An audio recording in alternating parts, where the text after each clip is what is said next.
It is midnight, December 20th, 2025. 70 miles west of Fort Myers, Florida. The Gulf of Mexico is a vast, indifferent void of black water. There are no lights here, no city glow, just the crushing weight of the ocean and the sky. But down there, something is moving.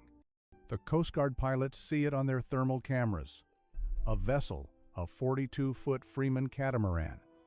In the world of offshore fishing, this isn't just a boat, it is a beast.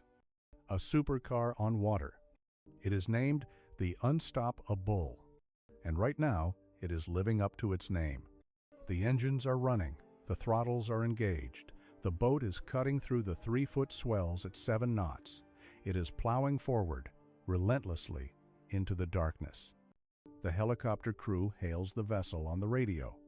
Captain of the vessel Unstopp-A-Bull, this is the United States Coast Guard. Please respond. Silence. They try again, and again. Nothing. The rescue swimmer, a man trained to jump into hellish conditions, is lowered down. He has to time his drop perfectly. He has to land on a moving target, a boat that refuses to stop. He hits the deck. The fiberglass is wet, slick. He moves to the helm, his flashlight cutting through the gloom. The dashboard is lit up like a Christmas tree. GPS is on. Radar is spinning. The engines are humming a low, powerful growl. But the wheel is untouched. The swimmer looks aft.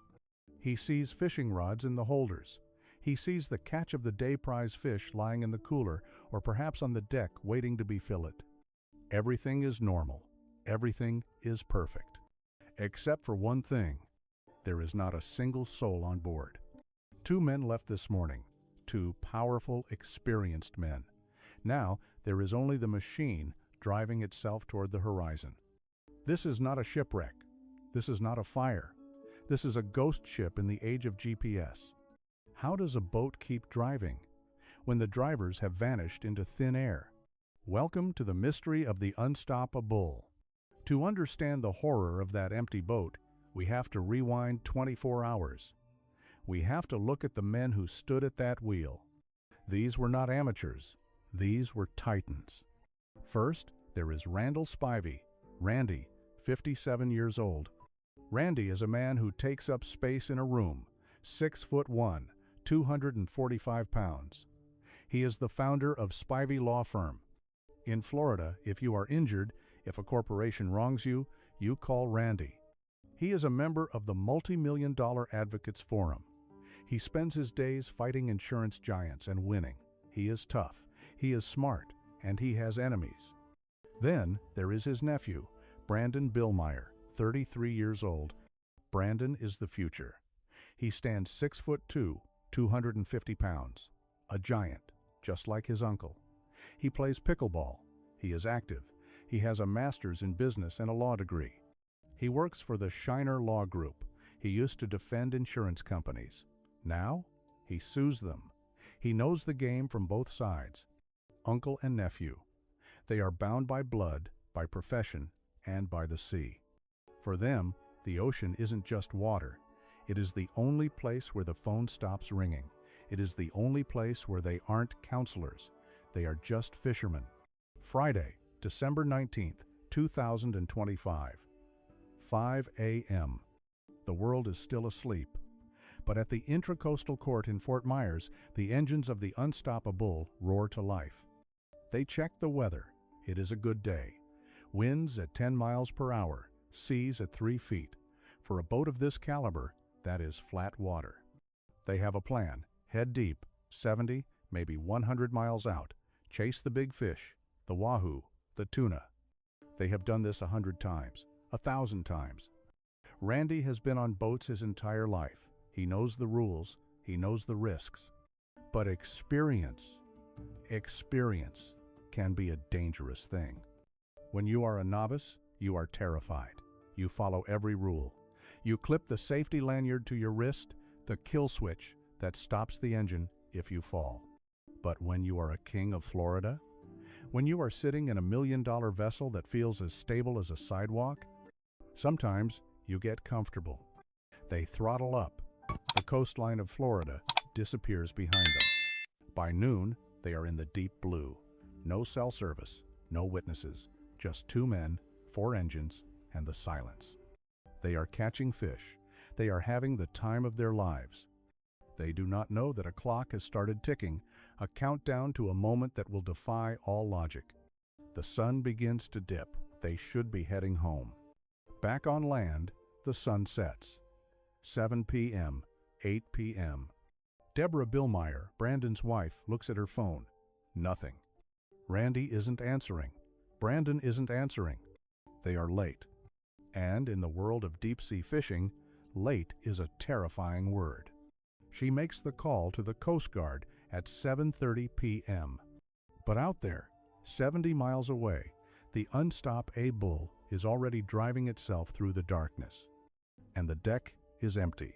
Let's step onto that boat. Let's walk the deck of the Unstopp-A-Bull one more time.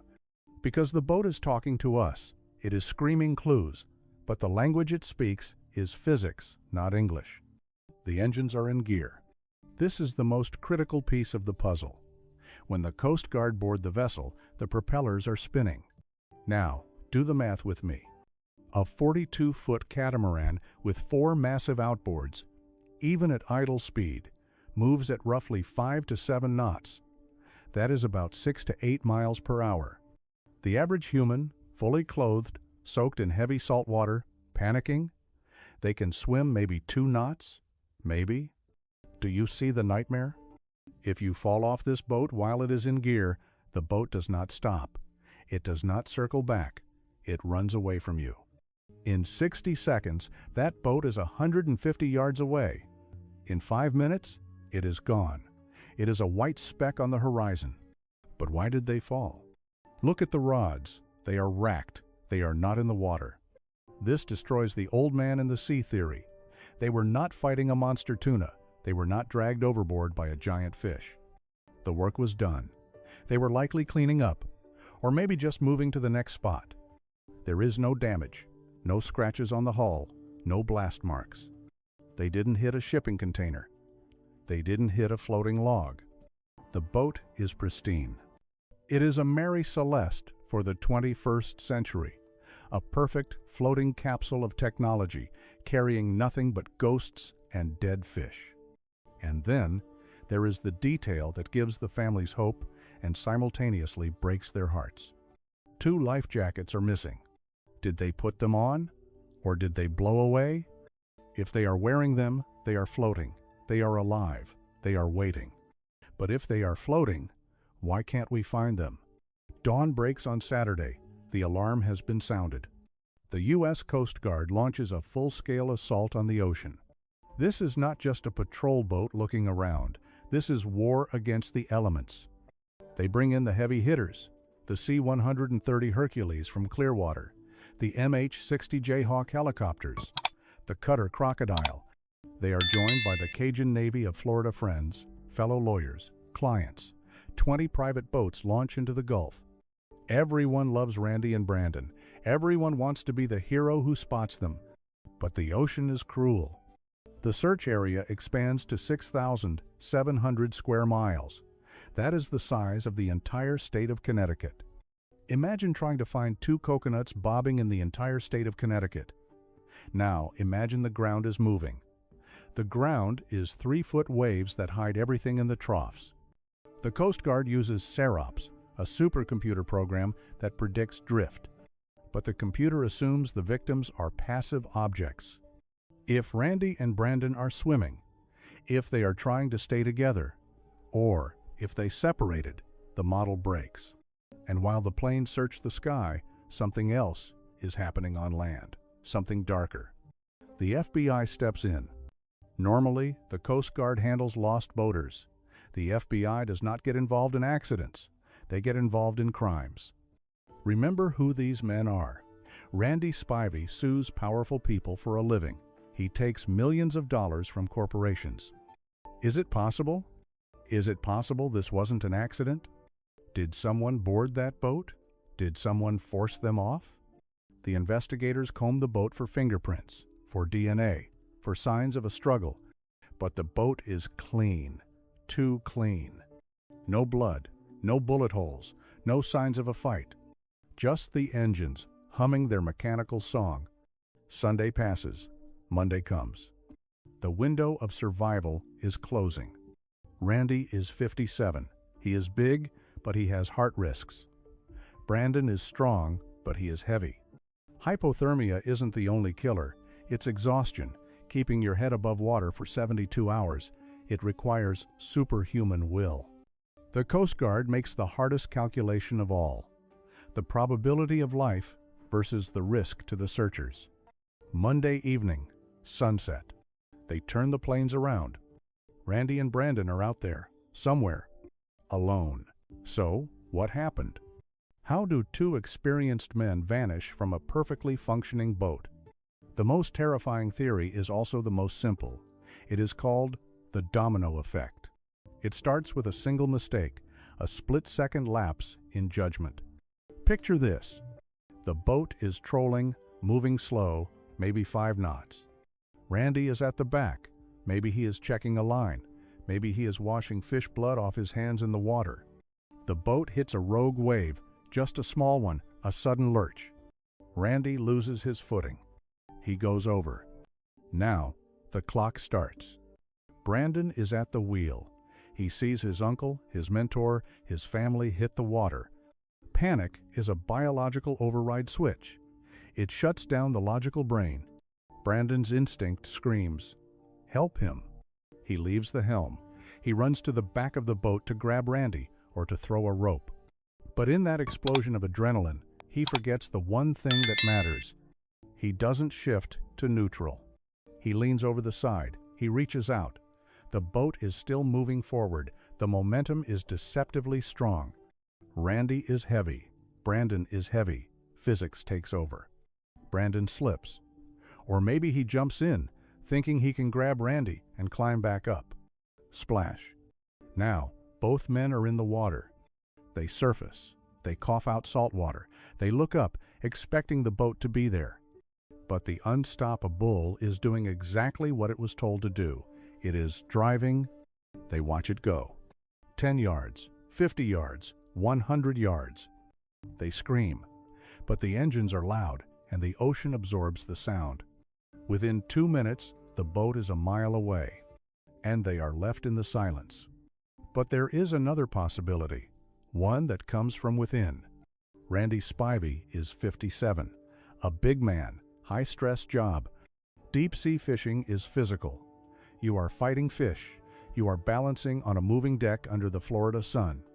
What if the enemy wasn't the ocean? What if it was a heart attack? If Randy collapses, Brandon rushes to help. He starts CPR. He is frantic. In the chaos of trying to revive his uncle, does he fall overboard? Does he try to splash water on Randy's face and slip? It is plausible, but it feels incomplete.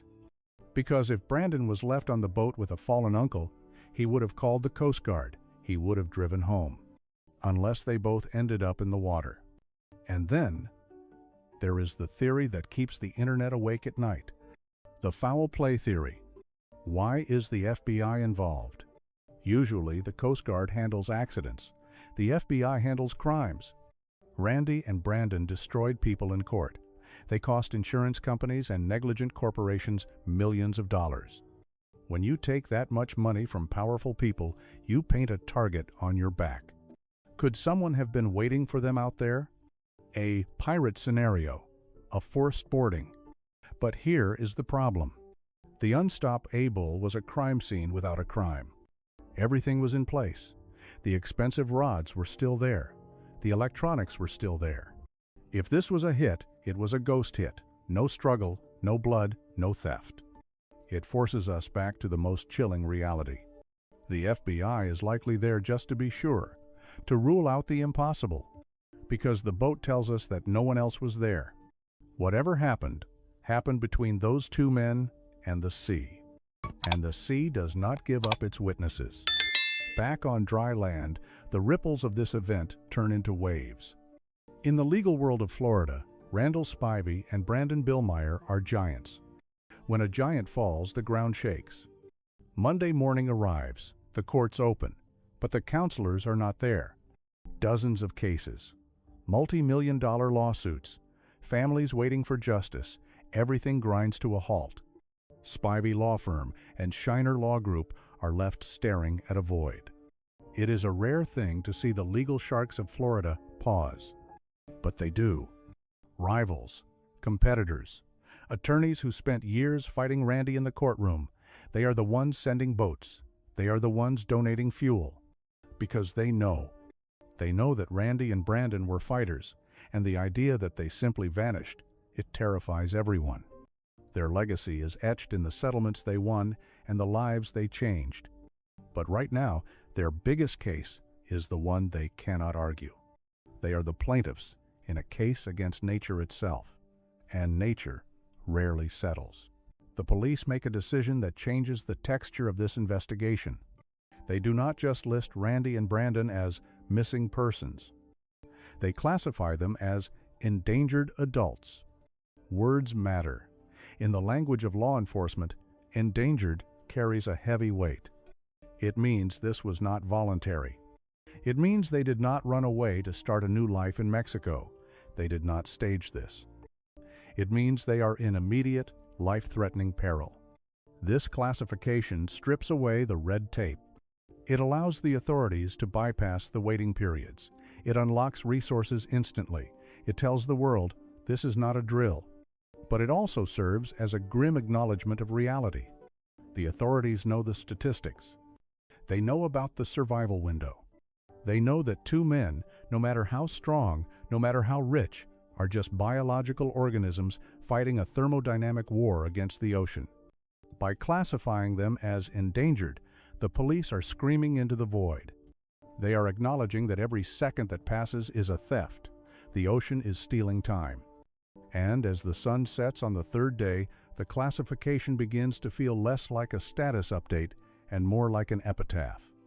We are left with 3 doors, and we have to choose which one to open. Door number 1, the accident, the domino effect. It is the most logical. A slip, a fall, a reflex to save a loved one. And then the cruel math of a moving boat versus a swimming man. It explains the running engines. It explains the missing life jackets. Maybe they were taken off to relax, or they simply weren't enough. But it leaves us with that haunting question. 2 men, 2 experts. Did panic really erase decades of experience in a single second? Door number 2, the medical emergency. Randy's heart gives out. Brandon tries to save him. The boat drives on, unpiloted, while a tragedy unfolds on the deck, leading to a clumsy, fatal tumble into the water. It fits the demographics. It fits the stress. But where are the bodies? If they died near the boat or floated, the search grid was massive. The gulf is big, but is it that big? Door number 3, the shadow. The enemies, the millions of dollars, the FBI. It is the theory we want to believe because it gives us a villain. It gives us someone to blame. But the Unstopp-A-Bull refuses to cooperate. It offers no blood, no struggle, just a clean, expensive vessel doing exactly what it was designed to do. The truth is likely a mix of physics and bad luck. The boat didn't care. The ocean didn't care. The Unstopp-A-Bull kept going. It didn't know it had become a tombstone. It didn't know it was leaving its masters behind to fade into the deep. The search is suspended, but the case is not closed. Somewhere out there, 70 miles from the safety of Fort Myers, the answers are drifting. Randy Spivey and Brandon Billmeyer built their lives on arguments, on facts, on evidence. Now their final case is a silent one. The families are still waiting. The law firms are still quiet. And the boat sits in evidence, a pristine, fiberglass riddle. It reminds us of the one rule we all try to forget. You can be rich, you can be powerful, you can be the king of the courtroom, but when you step off the land, when you enter the blue, you are just a guest. And sometimes the host decides you don't get to leave. So I turn the evidence over to you. Was it a simple slip? A medical tragedy? Or something darker that the waves have washed away? Look at the facts. Look at the boat. And tell me, what happened to the men who could not be stopped?